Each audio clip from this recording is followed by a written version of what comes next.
தோசைக்கு, ஆப்பத்துக்கு, இட்லிக்கு, கோதுமை தோசைக்கு, பணியாரத்துக்கு வெங்காய சட்னி எப்படி செய்யலாம்னு பார்க்கலாம் வாங்க.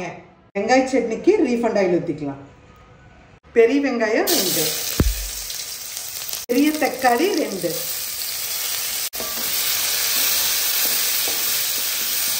வரமிளகாய் 6, இது ஒரு கைப்பிடி அளவுக்கு கருவேப்பிலை, ஒரு கைப்பிடி அளவுக்கு கொத்தமல்லி தழை, ஒரு கைப்பிடி அளவுக்கு புதினா தழை,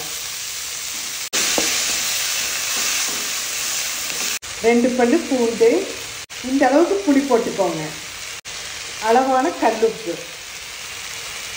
இந்த சட்னியை நல்லா நைஸா அரைச்சுக்கோங்க.